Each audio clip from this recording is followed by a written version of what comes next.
Welcome to Prabha ஜிவிடி 360. நமக்கு இன்றைக்கி பார்க்க போகிற டாபிக் பார்த்திங்கன்னா யூனிட் 6ல் வந்து தொடக்க கால தமிழ் சமூகமும் பண்பாடுங்கிற லெசன் வந்து வருது.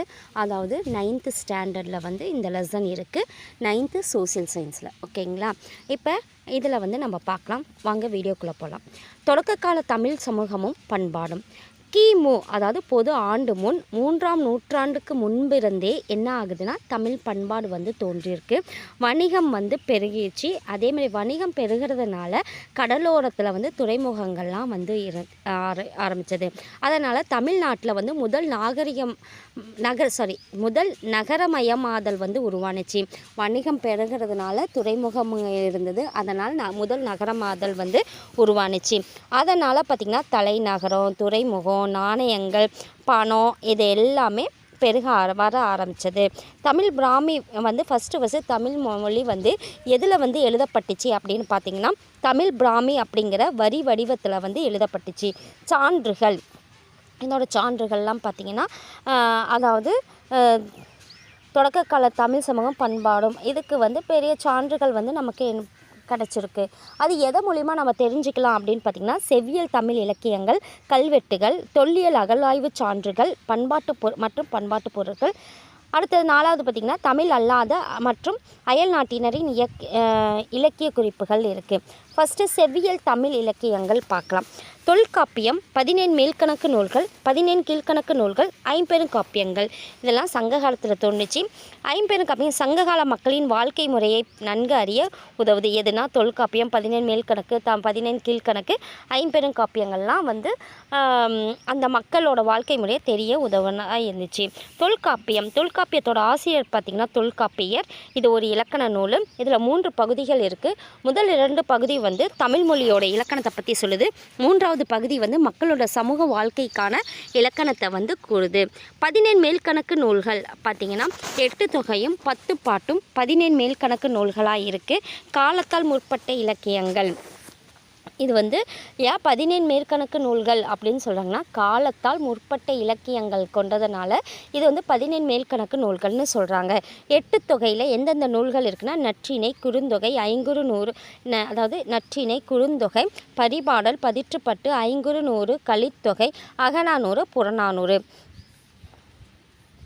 அடுத்தது 10 பாட்டு நூல்கள் பார்த்திங்கன்னா 10 பாட்டு நூல்கள்னால் திருமுருங்காற்றுப்படை, பொருணராற்றுப்படை, பெருமானாற்றுப்படை, சிறுபானாற்றுப்படை, முல்லைப்பாட்டு, நெடுநல்வாடை, மதுரை காஞ்சி, குறிஞ்சிப்பாட்டு, பட்டினப்பாலை, மலைப்படுகடாம். அடுத்தது 17 கீழ்கணக்கு நூல்கள் பார்த்திங்கன்னா வாழ்வியல் அறநெறிகளை கூறும் நூல்கள் வந்து தான் 17 கீழ்கணக்கு நூல்கள்னு சொல்கிறாங்க. அதில் வந்து எத்தனை நூல்கள் இருக்குன்னா 18 நூல்கள் இருக்குது. அதில் முதன்மையான நூல் பார்த்திங்கன்னா திருக்குறள். அதை எழுதுனது திருவள்ளுவர். இதில் 1330 குறட்பாக்கள் இருக்குது. 3 பால்கள் இருக்குது, அறம், பொருள், இன்பம்னு. ஐம்பெருங்காப்பியங்கள் அப்படின்னு எடுத்துக்கிட்டால் கவிதை நயமுடைய செய்யுள் வடிவிலான, அதாவது கவிதையாக இருக்கும், அது செய்யுள் வடிவமாக எழுதியிருக்காங்க. அது நீண்ட இலக்கிய படைப்பாக இருக்கிறது தான் காப்பியம். ஐம்பெருங்காப்பியங்கள் இருக்குது, 5 இருக்குது. சிலப்பதிகாரம், மணிமேகலை, சீவக சிந்தாமணி, வளையாபதி, குண்டலகேசி. இதே அடுத்தது பார்த்திங்கன்னா கல்வெட்டை பற்றி படிப்புக்கு பேர் கல்வெட்டியல்னு சொல்லுவாங்க. அதை மாதிரி செப்பேடுகள், நாணயங்கள், மோதிரங்கள்லாம் இருக்குது. வரலாற்றோட தொடக்க காலம் பார்த்திங்கன்னா மொழியோட வரி வடிவம் வந்து தோன்றிய காலம் தான் வரலாற்றோட தொடக்க காலம். தமிழ் பிராமி கல்வெட்டுகள் பார்த்திங்கன்னா தமிழ்நாட்டில் 30க்கும் மேற்பட்ட இடங்களில் கற்பாறைகளிலும் குகையிலும் காணப்படுது. இதில் வந்து சமணத்துறைகள் வாழிடங்களாகவும் கருதப்படுது. மலை குகைகளில் விளிம்பில் மழைநீர் வெளியேற சிறிய பகுதியாக இருக்குது. அது எங்கே இருக்குது அப்படின்னு பார்த்திங்கன்னா கொடுங்கை அல்லது வாரின்னு சொல்கிறாங்க. இந்த கல்வெட்டின் கீழே வந்து குகை வாழிடங்கள் அப்படின்னு அதில் பார்த்திங்கன்னா தமிழ் பிராமி கல்வெட்டுகள் நிறையா இருக்குது. அதே தமிழ்நாட்டில் பார்த்திங்கன்னா மாங்குளம், முத்துப்பட்டி, புகழூர், அரிச்சலூர், கொங்கர் புளியங்குளம், ஜம்மை, மதுரை. இது எப்படி ஞாபகம் வச்சுக்கணும்னா குகையில் வந்து குகைக்குள்ளார ஒரு குளம் இருக்குது, அது மாங்குளம்னு சொல்லுவாங்க. ஆனால் அதுலேருந்து முத்துவாக எடுக்கிறாங்க. மாங்குளத்தில் முத்து எடுத்தால் அது புகழாக நமக்கு கிடைக்கும். அந்த புகழில் எடுத்துக்கிட்டு அதை அரைச்சி, அதாவது க்ளீன் பண்ணி குழம்புல போடுறோம். ஏன்னா கொங்கர் புளியங்குளம் அந்த குழம்புல போட்டு ஜம்மையாக சாப்பிட்டா மதுரை. ஓகேவா? இதெல்லாம் சாப்பிட்றவங்க யாருன்னா மதுரை மக்கள் அப்படின்னு ஞாபகம் வச்சுக்கலாம். நடுக்கற்கள் அப்படின்னா போர்க்காலத்தில் வந்து ஆணிரைகளை கவரும் போது வீர மரணம் ஏற்படுது இல்லையா, அவங்களுக்கு வைக்கிறது தான் நடுக்கற்கள். இது வந்து முல்லை நில மக்கள் தான் மேக்சிமம் வந்து இது பண்ணுறாங்க. செல்வ வளம், அதாவது முல்லை நில மக்கள் வந்து செல்வ வளம் பொருந்தியவர்களாக இருக்கிறது எதை வச்சு சொல்லுவாங்கன்னா கால்நடைகளை வச்சு தான் சொல்லுவாங்க. கால்நடைகள் முக்கியமாக ஆணிரைகள் வந்து நடுக்கற்கள், அதாவது அவங்க இறந்த பிறகு நடுக்கற்கள் வந்து எப்படி நடணும் அப்படிங்கிற பல வழிமுறைகள் இருக்குது. அதை குறித்து வந்து எந்த நூல் சொல்லுது அப்படின்னு பார்த்தா தொல்காப்பியம்ங்கிற நூல் தான் சொல்லுது. தமிழ் பிராமி எழுத்துக்கள் பொறிக்கப்பட்ட நடுக்கற்கள்லாம் இருக்குது.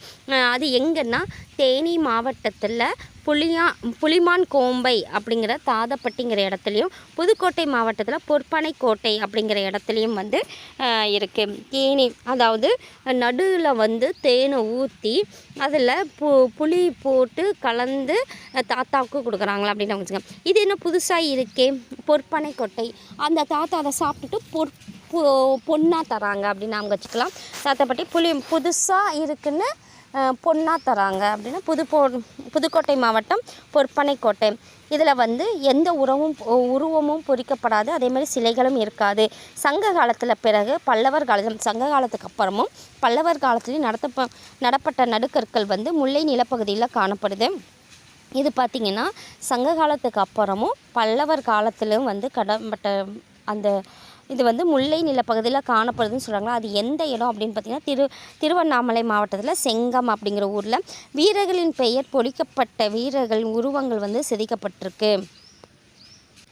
புலிமான் கோம்பை நடுக்கற்கள் அப்படி பார்த்திங்கன்னா தேனி மாவட்டத்தில் வைகை ஆற்றில் பள்ளத்தாக்கில் புலிமான் கோம்பை அப்படிங்கிற இடம் இருக்குது. அது வந்து புள்ளிமான் அப்படிங்கிற கோம்பை அதுதான் வந்து சொல்கிறாங்க. 2006 வந்து அங்கே வந்து ஒரு தமிழ் பிராமி கல்வெட்டு வந்து காணப்பட்டிருக்கு. இப்போ கூடல்ஊர் ஆகோன் பெடு தீயன் அந்தவன்கல், இது வந்து ஒரு கல்வெட்டில் கொடுத்துருக்காங்க. இதோட பொருள் பார்த்திங்கன்னா கூடலூரில் ஆநீரை கவர்ந்த போது நடந்த பூசலில் கொல்லப்பட்ட தீயன் அந்தவனின் கல்னு ஆகுது. சுடுமண் கால எழுத்து பொறிப்புகள். அடுத்தது வந்து சுடுமண் கால எழுத்து பொறிப்புகள் பார்க்கலாம். இது வந்து சுடுமண் கால எழுத்து பொறிப்புகள்னாவே எந்த காலகட்டத்தை சார்ந்ததுன்னா வரலாற்று தொடக்க காலம். இதில் வந்து தமிழ் பிராமி எழுத்துக்கள் காணப்படுது. இதில் மேக்சிமம் தமிழ் பெயர்கள் இருக்குது. சில இது வந்து பிராகிருத மொழிகள். இது வந்து சுடுமண்ணுனாவே பிராகிருத மொழி. மற்றதெல்லாம் பார்த்திங்கன்னா தமிழ் பிராமி கல்வெட்டு பார்த்தோம் இல்லையா, தமிழ் பிராமி இதில் இது இந்த சுடுமண்ணில் வந்து கண்டிப்பாக எந்த மொழி இருக்குன்னா பிராகிருத மொழி. அடுத்தது இது வந்து தமிழ்நாட்டில் எந்தெந்த இடத்துல அப்படின்னு பார்த்தீங்கன்னா சுடுது இல்லையா, அதை எடுத்து அரித்தா அழகாக ஒரு பொருள் வந்து தென்படுது. ஓகேவா? அந்த சுடுமண்ணை வந்து க்ளீன் பண்ணால் அரித்தா அது வந்து அழகாக ஒரு இது இருக்குது. அது வந்து ஒன்று வந்து அழகாக ஒன்று கிடைக்கும். அதை க்ளீன் பண்ணும்போது கீழே மண்ணெல்லாம் வந்து கொட்டும். அப்போ அரிக்கமேடு, அழகன் குளம், அப்புறம் கொடுமணல், கீழடி. அழகன் குளத்தில் வந்து ஒரு கப்பல் உருவம் இருக்குது. இந்த மூலமாக மேற்காசியா ரோமானிய பேரரசு இதில் வந்து வணிகம் செஞ்சுருக்காங்கன்னு சொல்லலாம். முக்கியமாக எகிப்தில் வந்து ஃபெரனிக்கே, குவாசர் அல் காதிம், ஓமன் வந்து ஓமனில் கோரோரி அப்படிங்கிறதெல்லாம் வந்து, அதாவது எகிப்தில் ஃபெரனிக்கேங்கிற இடத்துலையும் குசேர் அல் காதிம் அப்படிங்கிற இடத்துலையும் அதே மாதிரி ஓமன் கோரோரிங்கிற இடத்துலையும் வந்து இந்த சுடுமண் பொறிப்புகள் காணப்படுது. ஏன்னா இங்கே தான் வணிக தொடர்பு அதிகமாக இருக்கு இல்லையா, அப்போ எகிப்துலேயும் ஓமன்லேயும் நடந்திருக்கு. இந்த பிராகிருதம் அப்படிங்கிற மொழி எங்கேருந்து வருதுன்னா மௌரியர் காலத்தில் வட இந்தியாவில் பொதுமக்கள் பேசப்பட்ட மொழி தான் பிராகிருத மொழி. தொல்லியல் அகலாய்வு களங்கள் இது வந்து வரலாற்று தொடக்க காலத்தில் தான் இருக்குது. இது வந்து அகலாய்வு மூலிமா கண்டுபிடிச்சிருக்காங்க. இது சங்ககால மக்களோட வாழ்க்கை முறை சான்று தான் கொடுத்துருக்காங்க. தமிழ்நாட்டில் பார்த்திங்கன்னா அரிக்கமேடு, அழகன்குளம், கீழடி, குளிர்மணல், நம்ம அங்கே பார்த்துனிய சுடுமணல் அதுக்கு எல்லாமே வரும். அது இல்லாமல் உறையூர், கரூர், காஞ்சிபுரம், காவிரிப்பூம்பட்டினம், கொர்க்கை, வசவசமுத்திரம், கேரளா பட்டினம். இப்போ பார்த்திங்கன்னா அரிக்கமேடு எந்த இதில் இருக்குன்னா புதுச்சேரிங்கிற இடத்துல இருக்குது. இது வந்து சங்ககால துறைமுகப்பட்டினமாக சொல்கிறாங்க. எதுன்னா புதுச்சேரியில் இருக்கிற அந்த அரிக்கமேடுங்கிற இடம். இது அகழாய்வு செய்தவர்கள் யாருன்னா 3 பேர் செஞ்சுருக்காங்க. பிரிட்டன்லேருந்து செஞ்சுருக்காங்க, ஃப்ரான்ஸ்லேருந்து சேர்க்காங்க, அப்புறம் இந்தியாவிலேருந்து செஞ்சுருக்காங்க. அகழாய்வு பார்த்துருக்காங்க. இப்போ வந்து பிரிட்டனில் வந்து sir Robert Eric Mortimer Wheeler அப்படிங்கிறவரும், அடுத்தது வந்து ஃப்ரான்ஸில் வந்து ஃப்ரான்ஸில் வந்து ஜேஎம் கசால் வந்து கசகசன்னு பேசுகிறாங்க ஃப்ரெண்ட்ஸ் எல்லாம். அப்போ ஜேஎம் கசால் அப்படிங்கிறவரும். அடுத்தது பார்த்திங்கன்னா இந்தியாவில் ஏகோஸ் கிருஷ்ணதேவாங்கிற 3 பேரும் வந்து பார்த்துருக்காங்க. பிரிட்டனில் sir Robert Eric Mortimer Wheeler, France K M Casal, இந்தியாவில் வந்து ஏகோஸ் கிருஷ்ணதேவா அப்படிங்கிறவரும். அடுத்தது பார்த்திங்கன்னா இங்கே வந்து கிடைச்ச இதெல்லாம் பார்த்திங்கன்னா சரக்கு கிடங்கு, அடுத்தது தொட்டிகள், உறைக்கிணறு, தெரு, இதெல்லாம் திட்டமிட்டு உருவாக்கப்பட்ட நகரத்துக்கு எக்ஸாம்பிளாக இருக்குது. அடுத்தது பார்த்திங்கன்னா இந்திய தொல்லியல் துறை மத்திய அரசின் கட்டுப்பாட்டில் இருக்குது. தமிழ்நாடு கீழே இருக்கிறது தமிழ்நாடு தொல்லியல் துறை இருக்கும். இதில் வந்து 4 சட்டங்களை சொல்லியிருக்காங்க. இந்திய புதையல் சட்டம் 1878. இப்போ புதையல் அப்படின்னாவே இப்படி இருக்கு இல்லையா, அப்போ 1878. அது பழங்கால பொருட்கள் கருவூலங்கள் வந்து 1972. அடுத்தது பழமை வாய்ந்த நினைவு சின்னங்கள் தொல்லியல் ஆய்வு களங்கள் எஞ்சிய பொருட்கள் சட்டம் ஆய்வு செய்து எஞ்சிய பொருட்கள் சட்டம் 1958 வந்து இது சொல்கிறாங்க. அடுத்தது அரிக்கமேடில் என்னென்ன வந்து இருக்குது அப்படின்னு பார்த்திங்கன்னா இப்போ நம்ம பார்த்தோம்னா இப்போ அரிக்கமேடுனா செங்கல்லாம் வந்து அரிச்சு போச்சு. அந்த அரிக்கும் போது அதில் வந்து மணியும் சங்கு, அதாவது மணி பார்த்திங்கன்னா வட்டமாக இருக்கும், ஃபுல்லாக கவர் ஆகிருக்கும். அது ஓட்டப்பட்டால் சங்கு வளையங்கள்லாம் இருக்குது. அப்புறம் அணிப்புடைப்புனா அதே இந்த மணி இருக்குது. அந்த மணி வந்து அணிப்புடைப்பு மணிகளும் இருக்குது, வெறும் மணிகளும் இருக்குது. அடுத்து செதுக்கு வேலை இதில் வந்து டிசைன்ஸ் ஏற்படுறதும் சொல்லியிருக்காங்க.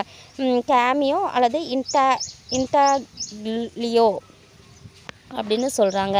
அதாவது அரிக்கமேடு செங்கற்கட்டுமானங்கள், அதில் மணிகள் இருக்குது, சங்கு வளையல்கள் இருக்குது. மணிகள் பார்த்திங்கன்னா அணிப்புடைப்பு மணிகள்னு சொல்கிறாங்க. இன்னொரு செதுக்கு வேலைப்பாடுகள். அணிப்புடைப்பு மணிகள் அப்படின்னா என்னன்னு பார்த்திங்கன்னா விலையுயர்ந்த நவமணிகள் மேல்புறத்தில் வேலைப்பாடுகள் மிக்க உருவம் வந்து செஞ்சுருக்கிறதா வந்து அணிப்புடைப்பு மணிகள். அது செதுக்கு வேலைப்பாடுடைய பொருட்கள் அப்படின்னா உருவம் வந்து அதில் பொறிச்சிருக்காங்க, உட்குழியில் செதுக்கப்பட்டவையாக இருக்கும். முக்கியமான வரலாற்று நிகழ்வுகளை கால வரிசையில் வந்து விரிவாக்கும் குறிப்பு தான் வரலாற்று குறிப்புன்னு சொல்லுவாங்க. குரோனிக்கல் ஆர்டர்னு சொல்லுவாங்க. எரித்ரியன் கடலின் பெரிப்ளஸ் அப்படிங்கிற ஒரு புக் இருக்குது. இப்போ எரித்ரியன் அப்படின்னா என்னென்னா பண்டைய கிரேக்க சொல்லுன்னு சொல்லலாம். இதற்கு வந்து ஆசிரியர் பெயர் தெரியல. அதேமாதிரி எரித்ரியங்கிற கடல் வந்து செங்கடலை சுற்றி இருக்கிற கடற்பரப்பு தான் வந்து எரித்ரியன் சொல்லுவாங்க. பெரிப்ளஸ் அப்படின்னா கடல் வழிகாட்டி. இதை வச்சு தான் மாலுமிகள்லாம் பயன்படுத்தி கடல் பயணம் வந்து மேற்கொண்டாங்க. இது பார்த்திங்கன்னா முசிறி, தொண்டி, கொற்கை, குமரி இதெல்லாம் வந்து சங்ககால துறைமுக பட்டினங்களாக இருக்குது. இதில் வந்து எந்தெந்த துறைமுக பட்டினத்தை வந்து சொல்லியிருக்காங்கன்னா முசிறி, கொற்கை, தொண்டி, குமரி இதெல்லாம் சொல்லியிருக்காங்க. சேர பாண்டியர்கள் அரசர்கள் குறித்து காணப்படுவது தான் வந்து எரித்ரியன் கடலின் பெரிப்ளஸ். சேர பாண்டியர். அடுத்தது பிளினியின் இயற்கை வரலாறு.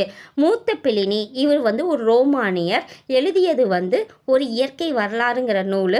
இது வந்து எந்த மொழின்னா லத்தீன் மொழியிலேருந்து இருக்குது. ரோமானிய பேரரசின் இயற்கை வளங்களை குறித்து எழுதப்பட்டது தான் இந்த இயற்கை வரலாறு.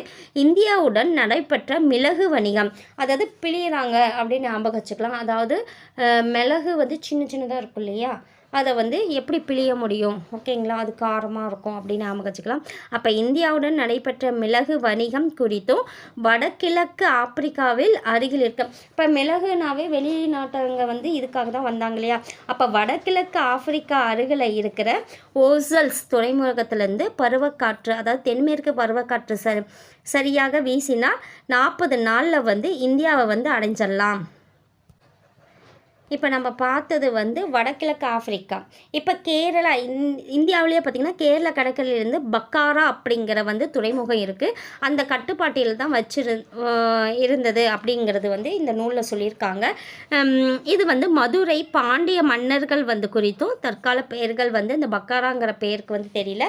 இதில் வந்து என்னென்ன இதில் சொல்லியிருக்காங்கன்னா மிளகு வணிகம் பற்றியும் வடகிழக்கு ஆப்பிரிக்காவிலேருந்து ஓசல்ஸ் துறைமுகத்திலிருந்து தென்மேற்கு பருவக்காற்று வழியாக 40 நாளில் வந்து இந்தியா வந்தடைஞ்சு விடலாம் அப்படிங்கிற குறிப்பும், அது மட்டும் இல்லாமல் கேரளா கடற்கரையில் இருந்து பக்காராங்கிற துறைமுகத்தை கட்டுப்பாட்டில் வச்சுருந்ததை பற்றியும், அதே மாதிரி மதுரை பாண்டிய மன்னர்கள் குறித்தும் இருக்குது. பக்காராங்கிறது வந்து அப்போ இருக்க பேர்.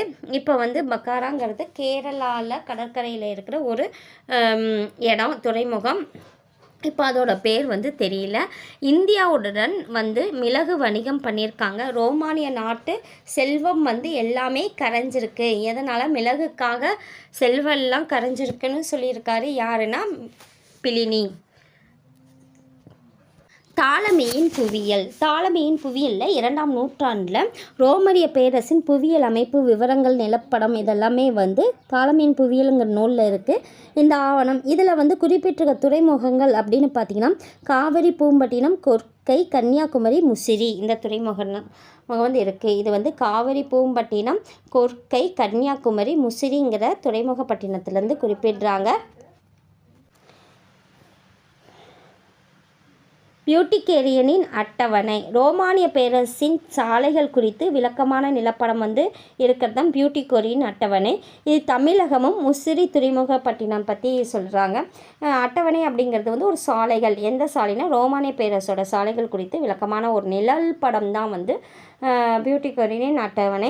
இது வந்து தமிழகமும் தமிழகத்தில் முசிறி துறைமுகத்தை பற்றி சொல்லியிருக்காங்க. இங்கே இலங்கை தீவு அப்படிங்கிறதும் முசிறியை வந்து முசிறிஸுங்கிறதும் சொல்லியிருக்காங்க. அடுத்தது வியானா பாப்ரஸ் 2ஆம் நூற்றாண்டில் வந்து கிரேக்க ஆவணமாக இருக்குது. இது முசிறியில் நடைபெற்ற வணிகம் தொடர்பான குறிப்பு வந்து கொடுத்துருக்காங்க. வியானா அப்படிங்கிறது ஆஸ்திரிய நாட்டோட தலைநகரம் தான் வியானா. இந்த ஆஸ்திரிய தேசிய நூலகத்துடன் இணைக்கப்பட்டிருக்க பாப்ரஸ் அருங்காட்சியகத்தில் இருக்குது. வணிகர்களுடன் இடையேயான எழுத்துப்பூர்வமான ஒரு உடன்படிக்கை தான் வியானா பாப்ரஸ். இது வந்து ஹெர்மாபோலோன் அப்படிங்கிற ஒரு கப்பலில் ரோமானிய நாட்டிற்கு ஏற்றுமணியான தந்தம் சரக்கு குறித்த பட்டியல் வந்து இதில் கொடுத்துருக்காங்க. பாப்ரஸ் அப்படிங்கிறது பார்த்திங்கன்னா பண்டைய எகிப்தில் பாப்ரஸ் நாணயிலேருந்து தயாரிக்கப்பட்ட தாள் தான். பாப்ரஸ் அப்படிங்கிறது வந்து பண்டைய எகிப்தில் பாப்ரஸ் நாணலிலிருந்து தயாரிக்கப்பட்ட ஒரு தாள் தான் பாப்ரஸ். அக்காலத்தில் எழுதுவதற்கு பயன்படுத்த இதுதான் வந்து அந்த பாப்ரஸ். சங்ககாலம் பார்த்திங்கன்னா அல்லது வரலாற்று தொடக்க காலம்னு சொல்லலாம். இப்போ தென்னிந்திய வரலாற்றில் சிறப்புமிக்க காலம் எது அப்படின்னு பார்த்தா சங்ககாலம் தான். இதில் இலக்கியங்கள், தமிழ் பிராமி கல்வெட்டுகள்லாம் எல்லாமே எழுத்துப்பூர்வமான சான்றுகள் வந்து இதில் கிடைக்குது. சங்க இலக்கிய தொகுப்பு பார்த்திங்கன்னா அந்த தொகுப்பு மூலிமா வாழ்க்கை முறையும் சமூக அமைப்பும் தெரிஞ்சுக்கலாம். காலம் வந்து கிமு பொது ஆண்டு முன் 3ஆம் நூற்றாண்டுலேருந்து பொது ஆண்டு 3ஆம் நூற்றாண்டு வரைக்குமே இருக்குது. அசோகருடைய கல்வெட்டு சேர, சோழ, பாண்டிய மன்னர்களை குறித்து இருக்குது. தமிழ் பிராமி கல்வெட்டு, கிரேக்க ரோமானிய குறிப்பு. அசோகருடைய கல்வெட்டுகளில் சேர, சோழ, பாண்டிய மன்னர்கள் குறித்து இருக்குது. அது மட்டும் இல்லாமல் தமிழ் பிராமி கல்வெட்டுகளும் இருக்குது. கிரேக்க ரோமானிய குறிப்புகள் இதெல்லாம் அசோகர் கல்வெட்டில் காணப்படுது. சங்க செய்யுள்கள் அப்படின்னு பார்த்திங்கன்னா வரலாற்றின் தொடக்க காலத்தில் இயற்றப்பட்டது தான் இந்த சங்க செயல்கள். அதுக்கு பின்னாடி தொகை நூல்களாக அது தொகுக்கப்பட்டிருக்கு. இதை பயன்படுத்தி தான் இதில் பார்த்திங்கன்னா வரி வடிவம் எதோட வரி வடிவமாக இருக்குன்னா பிராமியோட வரி வடிவம் எதில் இருக்குன்னா அந்த அசோகர் கல்வெட்டில் வந்து பிராமி வரி வடிவம் இருக்கிறதுனால அந்த வரி வடிவத்தை அசோகன் பிராமி அப்படின்னு சொல்கிறாங்க. இத்திணை அப்படின்னு எடுத்துக்கிட்டால் தொல்காப்பியத்தில் சொல்லியிருக்காங்க. திணை பற்றி தொல்காப்பியத்தில் சொல்லியிருக்காங்க. இயற்கை நிலவமைப்பு, இந்த திணையில் வந்து இயற்கை நிலவமைப்பு, அதன் வாழ்வியல் முறைகள் எல்லாத்தையும் வந்து கொடுத்துருக்காங்க. சங்க செயல்கள் தொகுக்கப்பட்டது வந்து எதன் அடிப்படையில்னா திணை அடிப்படையில். அதாவது திணை அடிப்படையினா அந்த நிலம் பேஸ் பண்ணி தொகுத்துருக்காங்க. அப்புறம் இந்த சங்க செய்யுளில் வந்து மனித வாழ்க்கையை பற்றி இருக்கும். இயற்கையோடு நெருக்கம், எப்படி மக்கள் வந்து இயற்கையோடு நெருக்கமாக இருந்தாங்க அப்படிங்கிறதுலையும். பொருண்மை அடிப்படையில் 2 பிரிவுகளாக பிரிச்சிருக்காங்க. ஒன்று அகத்திணை பாடல்கள், புறத்திணை பாடல்கள்னு. அகத்திணை பாடல்கள் வந்து காதல் வாழ்வு, குடும்ப வாழ்வை பற்றி பேசுகிறது வந்து அகத்திணை வாழ்வு. புறத்திணை பாடல்கள் பார்த்திங்கன்னா வாழ்வின் பிற அம்சங்கள் வந்து கொடுத்துருக்காங்க. அதாவது எது அப்படின்னு பார்த்திங்கன்னா போர், வீரம் பற்றி சொல்கிறது புறத்திணை வாழ்வு. அடுத்தது ஐந்திணைகள் அதாவது 5 வகை நிலப்பகுதிகளை பற்றி சொல்கிறாங்க. தமிழ்நாட்டில் 5 வகை நிலப்பகுதிகள் இருக்குது. மலைப்பகுதியை குறிஞ்சியாகவும், காடு சம்மந்தப்பட்ட பகுதிகளை வந்து முல்லையாகவும், வயல் சம்மந்தப்பட்ட பகுதிகளை மருதமாகவும், கடல் சம்மந்தப்பட்ட பகுதிகளை நெய்தலாகவும், வறண்ட பகுதிகள் வந்து பாலை நிலத்தமாகவும் சொல்கிறாங்க. அடுத்தது சங்க காலத்திற்கான அடித்தளம் பார்த்திங்கன்னா இரும்பு காலத்துலேருந்து ஸ்டார்ட் ஆனிச்சு. சங்க காலத்திற்கான அடித்தளம் எந்த காலத்துலேருந்து ஸ்டார்ட் ஆகிருக்குன்னா இரும்பு காலத்துலேருந்து ஸ்டார்ட் ஆகிருக்கு. மக்கள் வந்து அங்கே குழுக்களாக வாழ்ந்தாங்க. தலைவர்கள் வந்து நிலப்பகுதியில் இருந்தாங்க. அதே மாதிரி அந்த நிலப்பகுதியிலேருந்து அந்த நிலப்பகுதியிலேருந்து வந்து அதாவது ஒவ்வொரு நிலப்பகுதிக்கும் சில தலைவர்கள் வந்து இருந்தாங்க. இது வந்து வரலாற்று தொடக்க காலத்தில் இருந்தாங்க. அப்படி வந்து அந்த தலைவர்களை என்னன்னு சொல்லுவாங்கன்னா வேந்தர்கள் அப்படின்னு சொன்னாங்க. சங்க காலத்தில் குறுநில மன்னர்களும் காணப்பட்டாங்க. அவங்கள வந்து வேளிர்கள் அப்படின்னு சொன்னாங்க. மௌரியர் பேரரசர் யாருன்னு பார்த்திங்கன்னா அசோகர். அவர் வந்து கலிங்கம் அப்படின்னா இப்போ இருக்கிற ஒடிசா அதையும் ஆந்திரா கர்நாடகம் சில பகுதிகளை வந்து படையெடுத்து வென்றார். மூவேந்தர் இப்போ அசோகர் அப்படின்னாவே நமக்கு வந்து மூவேந்தரை பற்றியும் நம்ம தெரியும்.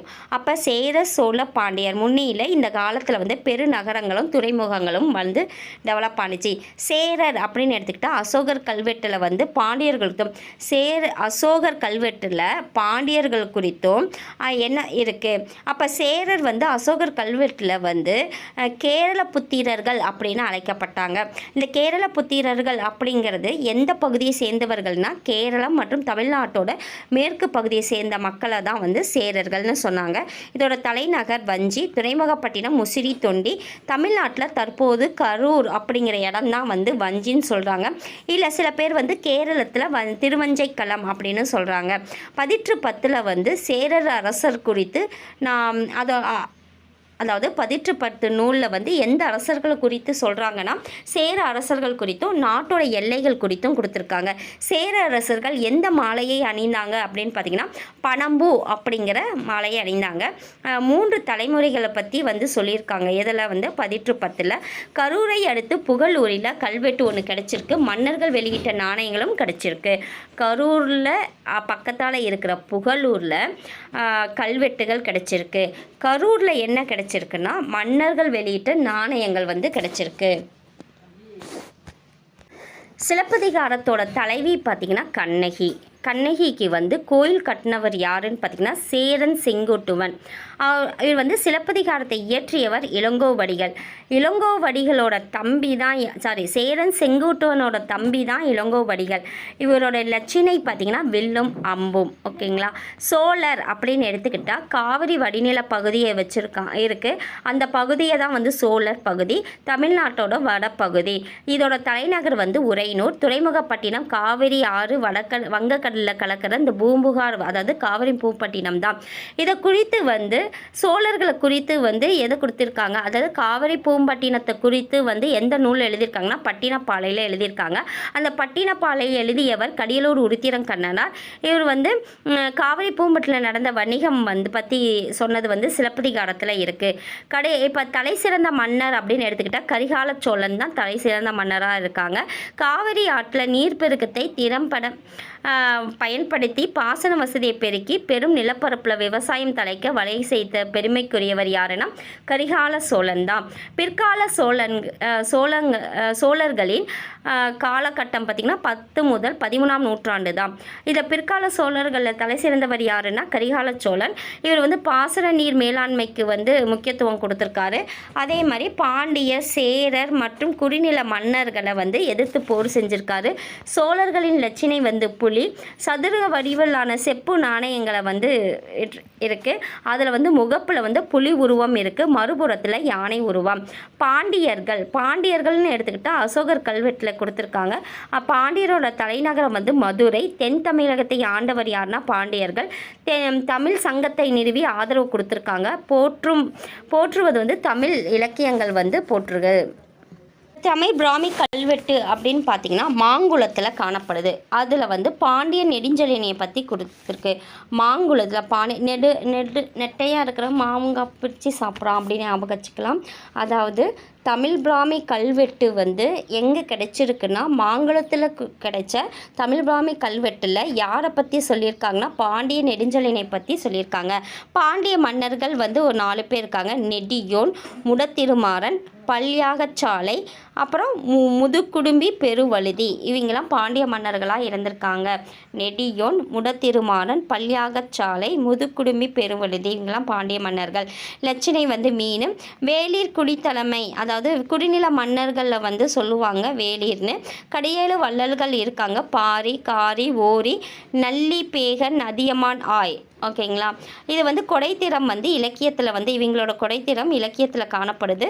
இந்த சமூகம் பார்த்திங்கன்னா இரும்பு காலம் பழங்குடி, அதாவது ஃபஸ்ட்டு சமூகம் பார்த்திங்கன்னா இரும்பு காலத்தில் இருக்கிற வந்து சமுதாயம் எப்படி இருந்ததுன்னா பழங்குடி சமுதாயமாக இருந்தது. அதிலிருந்து ஒரு பெரும் பரப்பை ஆட்சி செய்ய மன்னர் வந்து ஆட்சி முறைக்கு வந்து அப்படியே மாறிக்கிட்டு இருக்குது. சமூக பிரிவுகள், அதாவது ஃபஸ்ட்டு இரும்பு காலமாக இருக்குது, அந்த காலத்தில் வந்து பழங்குடி சமுதாயமாக இருந்தது. அதிலிருந்து வந்தது தான் மன்னர் ஆட்சி முறை இதெல்லாம் வந்தது. அதில் வந்து சமூக பிரிவுகள் வந்து பாணர், பரதவர், எயினர், உழவர், காணவர், வேட்டுவர், மறவர் இதெல்லாம் வந்து சமுதாய மக்களாய் காணப்பட்டாங்க.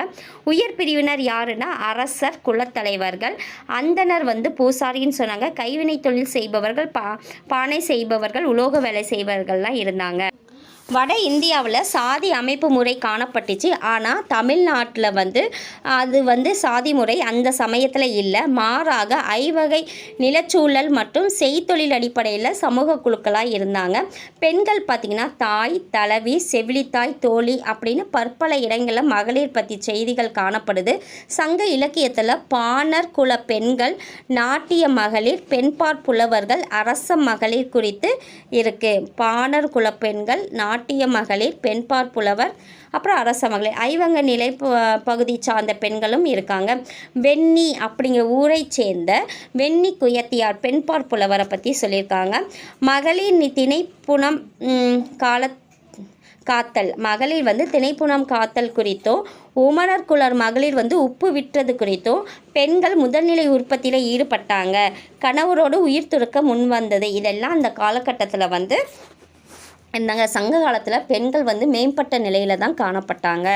அடுத்தது பொருளாதாரம் அப்படின்னு எடுத்திங்கன்னா திணை கோட்பாடு போல் சங்ககால பொருளாதாரம் பல வகையில் இருந்தது.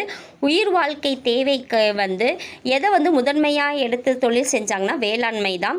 நன்சை புன்சை நிலத்தை வந்து பயிர் தொழில் செஞ்சாங்க. பாசன வசதி இருக்கிற பகுதியில் வந்து நெல் பயிரிட்டாங்க.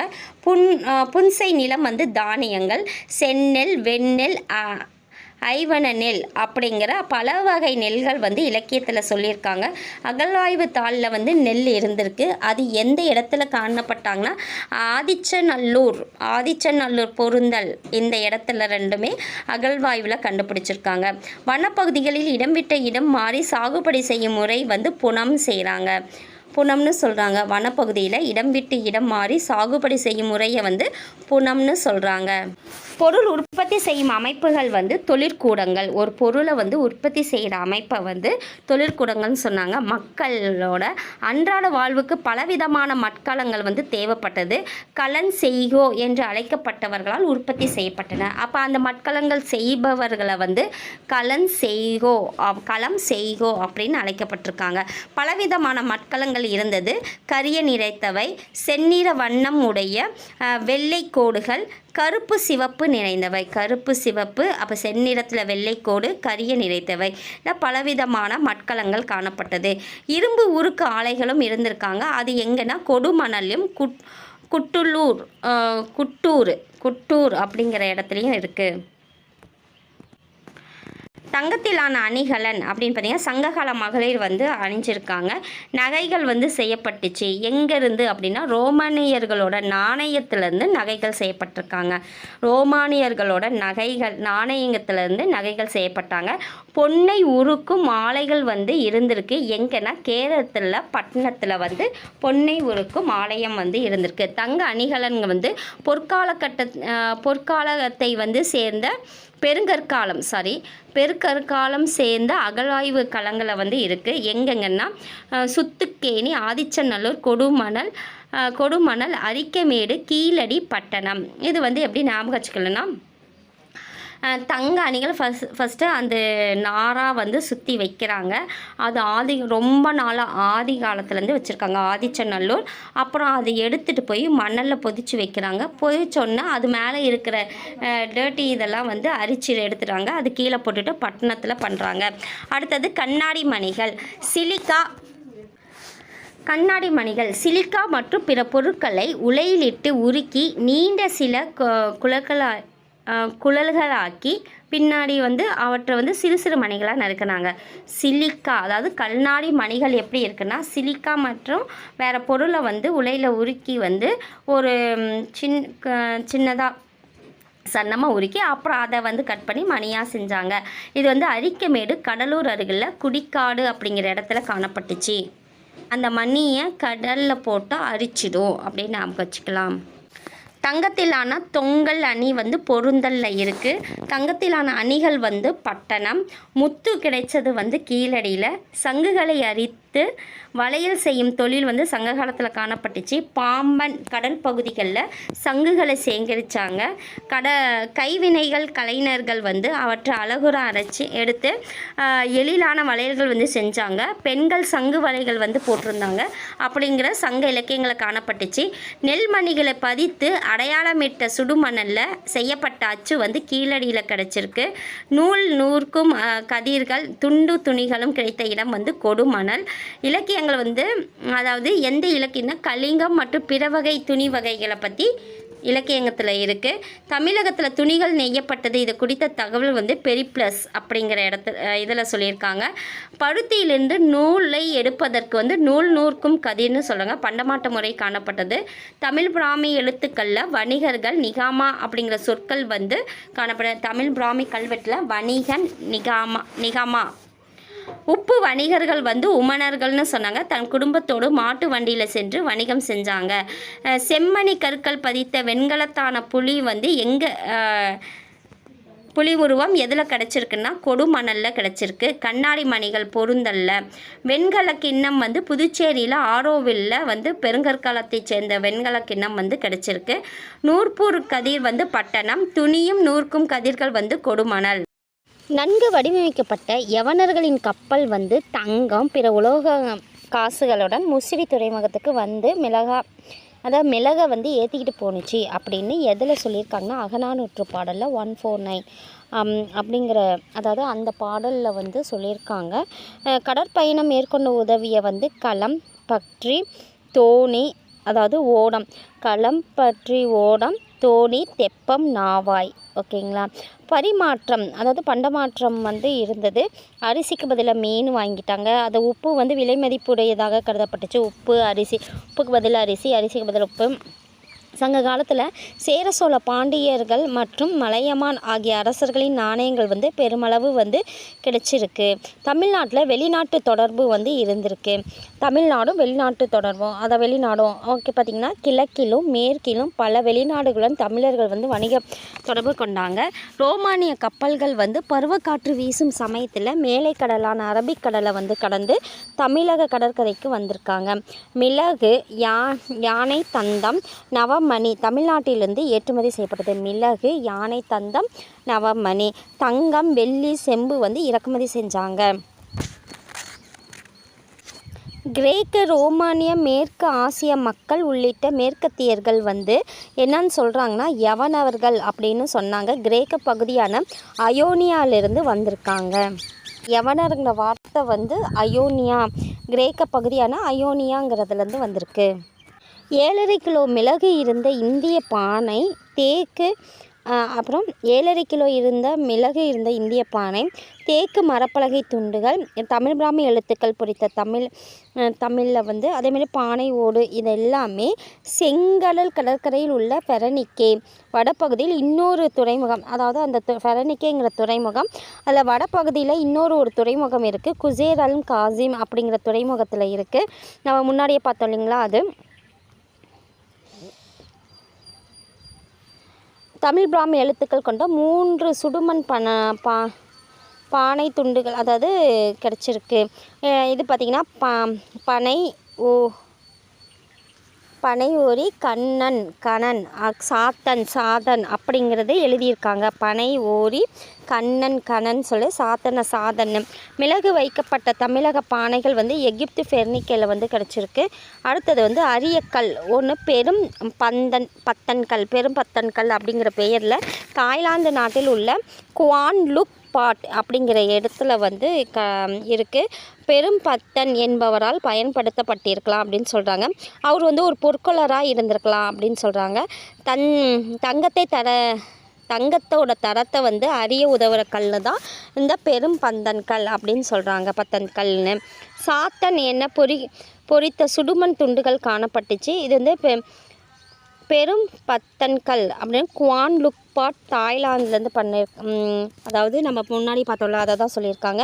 திட்டமிட்ட நகரங்களில் சொற்களில் ஆன கட்டடங்கள் காணப்பட்டுச்சு. வீடுகள் வந்து கூரையாக இருந்து ஓடுகள் வேயப்பட்டாங்க. நகரங்கள் பார்த்திங்கன்னா கிழக்கு கடற்கரையில் அமைந்த அரிக்கமேடு, காவிரி பூம்பட்டினம், அழகன்குளம், கொர்க்கை இதெல்லாம் வந்து நகரங்களாக இருந்தது. துறைமுகம் வந்து கேரளப்பட்டினம்.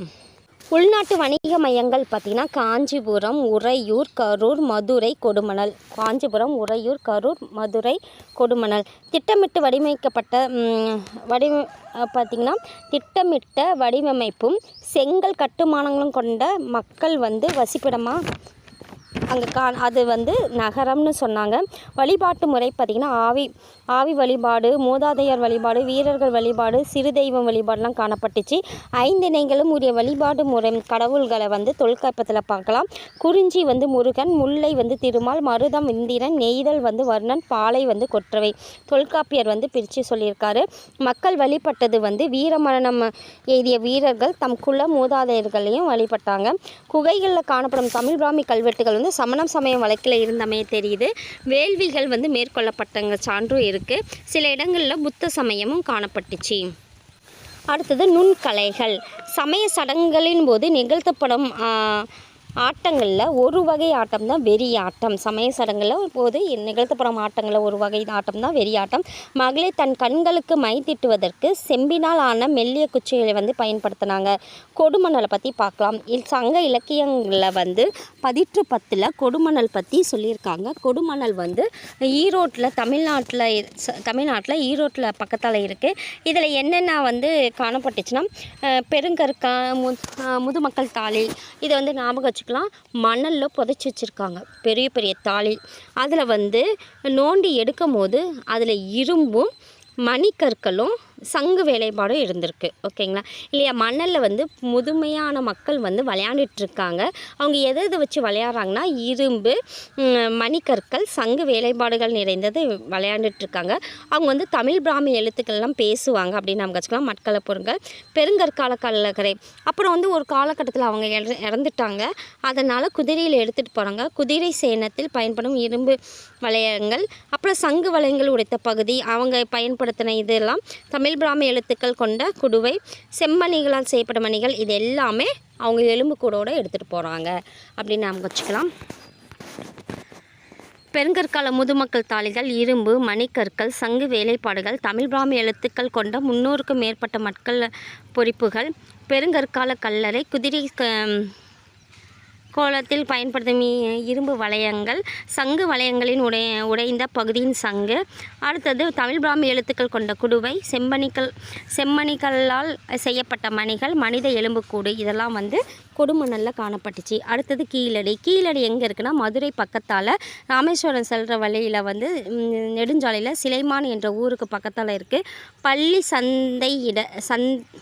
சந்தைத்திடல் அப்படின்னா தென்னந்தோப்பு. இந்திய தொழில்துறை ஆய்வு வந்து செஞ்சுருக்காங்க. அதேமாதிரி தமிழ்நாடு தொழில் துறை ஆய்வும் செஞ்சுருக்காங்க. அதில் பார்த்திங்கன்னா செங்கற்கட்டுமானங்கள், நம்ம கீழே வந்தால் செங்கல்லாம் இருக்குது, அதை வந்து கழிவுநீர் வழிகள் நோண்ட கழிவுநீர் வருது. அதில் வந்து தமிழ் எழுத்துக்கள் கொண்ட அங்கே சைடில் வந்து தமிழ் எழுத்துக்களால் எழுதியிருக்காங்க. அப்புறம் செம்மணி கற்கள், அதை அரித்து பார்த்தா அந்த கழிவு நீரை வந்து செம்மணி கற்கள் கிடைக்கிது. அது மட்டும் இல்லாமல் முத்து கிடைக்கிது, இரும்பு கிடைக்கிது. அப்புறம் விளையாட்டு பொருள், பிள்ளைங்கள்லாம் வந்து அதில் கழிவு நீரில் போட்டிருக்காங்க, அப்போ விளையாட்டு பொருட்கள் கிடைக்கிது. அப்புறம் அந்த கருமையான அந்த கழிவு நீர் பார்த்திங்கன்னா கண்ணுக்கு வைக்கிற அளவுக்கு அந்த மை மாதிரி இருக்குமா. அப்போ கண்ணுக்கு மை திட்டும் செம்பு கம்பி இருக்குது. கைத்தொழில் முறைகள், பண்பாட்டு நடவடிக்கைகள்லாம் காணப்படுது. அது பார்த்திங்கன்னா அந்த கைத்தொழில் பார்த்தோம் இல்லைங்களா, அது பார்த்திங்கன்னா படிகத்திலான காதணி இருக்குது, உருக்கு ஆலை, செங்கல் கட்டுமானங்கள், அப்புறம் செங்கல் தொட்டி இதெல்லாம் வந்து செய்கிற இவங்களாக காணப்பட்டாங்க. அடுத்தது கேரளப்பட்டினம் பார்த்திங்கன்னா கேரளத்தில் எர்ணாகுளம் மாவட்டத்தில் வடக்கு பரவூருங்கிற ஊரை ஒட்டி வடக்கே வடக்கேகரா அப்படிங்கிற சிற்றூரில் பட்டணம்ங்கிற ஊர் இருக்குது. மேலை நாடுகளிலும் கீழை நாடுகளும் வணிக தொடர்பு கொண்டிருக்கிற பழங்கால துறைமுகம் எதுனா பட்டணம்.